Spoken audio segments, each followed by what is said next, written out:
এবার কোলাব ড্যামের কাছে চলে এসেছি। এই ব্রিজটাতে আমরা এখন দাঁড়িয়ে আছি, আর ওইটা হচ্ছে কোলাব ড্যাম। দেখো, আমাদের ড্রাইভার দাদা বলছিলেন কালকেই এই একটা গেট খুলেছে, তাই এত জল হয়ে গেছে। দেখো কি স্রোত, দেখো জলে।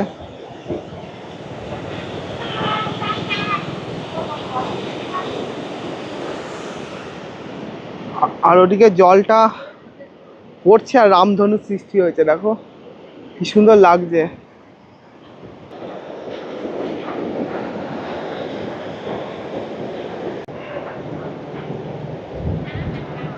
কোলাব ড্যাম ফ্রেন্ডস, এই কোলাব ড্যামে ভেতরে ঢোকার জন্য গাড়ির জন্য 10 টাকা, আর পার পার্সেন্ট 10 টাকা।